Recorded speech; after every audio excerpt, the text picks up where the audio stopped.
Hello friends, नमस्ते। महाभारत के युद्ध में एक चरित्र ऐसा भी था जिसने युद्ध में किसी भी पक्ष से नहीं जुड़कर अपने आप को निष्पक्ष रखा था, जिनका बुद्धि चातुर्य ही उनका शस्त्र था। ये एक ऐसा चरित्र है जिन्होंने हमेशा से ही आने वाले संकटों को महसूस किया और सबको इस विषय में चेतावनी भी दी, लेकिन किसी ने भी इनको नहीं सुना।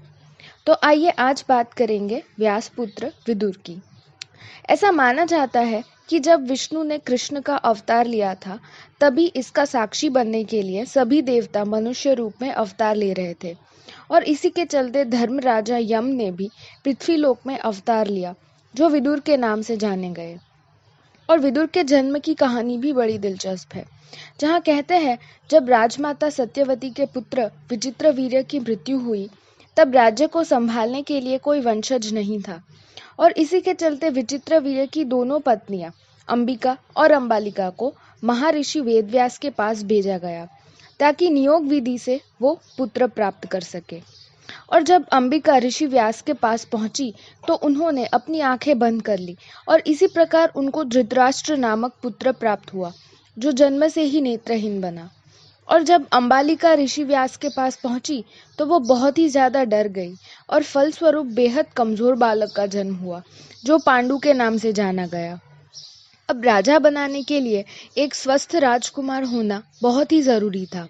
तो इसी के लिए कहा जाता है कि राजमाता सत्यवती ने अंबिका को वापस से ऋषि व्यास के पास भेजा, लेकिन अंबिका ने अपने बजाय अपनी दासी परिश्रमी को भेज दिया,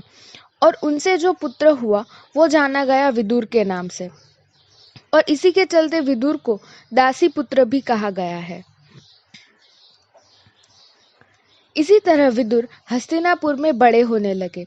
जहां उनकी तालीम स्वयं भीष्म के द्वारा हुई थी, और बाकी राजकुमारों के साथ ही उनकी शिक्षा भी हुई थी, जहां धृतराष्ट्र बहुत ही बलशाली बने और पांडु अस्त्र शस्त्र विद्या में पारंगत थे, और कहते हैं विदुर चतुर और बुद्धिमान थे। तो इसी प्रकार विदुर को महामंत्री बनाया गया, और कहते हैं श्री कृष्ण के बाद सबसे ज्यादा सम्मान महामंत्री विदुर का ही किया जाता था, क्योंकि वो हर बात को निष्पक्ष होकर देखते थे और राज्य के हितों को सबसे ऊपर रखते थे, और हमेशा ही अपने धर्म का पालन करते थे। इसी के चलते उन्होंने अपने संबंध को ना देखकर अपने महामंत्री होने के धर्म को आगे रखा, और अपने ही बड़े भाई धृतराष्ट्र का राज्याभिषेक का विरोध करते हुए कहा कि एक अपूर्ण व्यक्ति कभी राजा नहीं बन सकता। यानी कि धृतराष्ट्र राजा बनने के सारे गुण रखते थे, लेकिन वो नेत्रहीन थे, और राज्य की सभा और प्रजा दोनों ही राजा के पीछे चलते हैं, और अगर राजा ही कुछ नहीं देख पाएगा तो फिर राज्य कैसे चलेगा। और यही बात पे सभी के समर्थन से धृतराष्ट्र की जगह पांडु को राजा बनाया गया। और पांडु की मृत्यु के बाद जब कुंती और उनके पुत्र हस्तिनापुर वापस आए, तो कौरव और पांडवों के बीच का घर्षण भी उन्होंने महसूस किया था, और क्योंकि सभी कौरव अपने मामा शकुनी की बात ज्यादा मानते थे और विदुर शकुनी की नियत भी भली भांति जानते थे, तो उसी दौरान शकुनी की बातों में आकर दुर्योधन ने पांडवों के खिलाफ कई साजिश रची। अब चाहे वो भीम को लड्डू खिला के मारना हो या फिर लाक्षागृह, लेकिन हर बार विदुर ने सही समय पे पांडवों का रक्षण किया, और इसी के चलते विदुर ने धृतराष्ट्र और गांधारी को ये सारी बातों से अवगत कराया था, लेकिन उन्होंने पुत्र मोह में आगे कुछ नहीं किया। और जब महाभारत का युद्ध होना तय हुआ तो उन्होंने निष्पक्ष रहने का निर्णय किया और महामंत्री पद से भी इस्तीफा दे दिया। और कहते हैं इसी दौरान युद्ध होने से पहले युद्ध के कुछ विषयों में धृतराष्ट्र और विदुर के बीच में कई अच्छी बुरी चर्चाएं हुई थी, जो आगे जाके विदुर नीति भी कहलाया गया, जिसमें विदुर धृतराष्ट्र को समझाते हुए कहते हैं कि जैसे समुद्र के पार जाने के लिए एक नाव की जरूरत होती है, उसी प्रकार स्वर्ग के लिए केवल सत्य ही एकमात्र सीढ़ी है, किंतु आप उसे नहीं समझ सकते क्योंकि आप पुत्र मोह में आके कई अधर्म का हिस्सा बन चुके हैं। विदुर नीति में कई ऐसे विषय हैं जो कोई भी आम आदमी अगर अपने जीवन में उतार ले तो वो अपने जीवन में धर्म को स्थापित कर सकता है।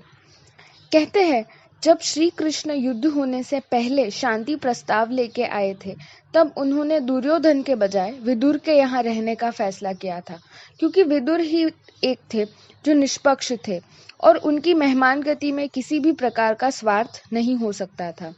जहाँ पे विदुर और उनकी पत्नी सुलभा ने कृष्ण की निस्वार्थ होकर सेवा भी की थी।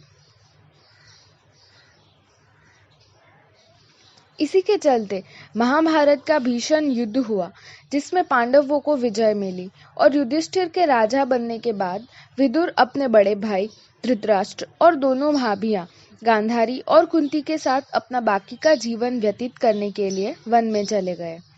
कहते हैं अपने अंतिम दिनों में विदुर बहुत ही ज्यादा बीमार रहने लगे थे और ये बात की सूचना युधिष्ठिर को मिली, तो वो अपने काका विदुर से मिलने वन में पहुंचे, जहां युधिष्ठिर ने विदुर को वापस हस्तिनापुर चलने के लिए कहा, लेकिन वो नहीं माने। और तभी उन्होंने युधिष्ठिर को विदुर नीति का ज्ञान दिया और विदुर ने युधिष्ठिर को आशीर्वाद दिया और ये भी कहा कि वो दोनों ही धर्मराजा के अवतार थे। तो अगर विदुर का पूरा जीवन देखेंगे तो कह सकते हैं कि विदुर ने हमेशा ही धर्म का पालन किया और अपने धर्म के हिसाब से ही अपना कर्म भी किया। उन्होंने अपने आसपास होते हुए सभी अन्यायों के खिलाफ आवाज भी उठाई थी, लेकिन सभी ने ही उनकी बातों को अनसुना कर दिया था। ऐसे में बस इतना ही कह सकते हैं कि किसी भी सज्जन की बात को अनसुना करना कितना विनाशकारी हो सकता है। तो अगर आपको ये वीडियो अच्छी लगी तो इसे लाइक और शेयर करें और चैनल को सब्सक्राइब करें। धन्यवाद।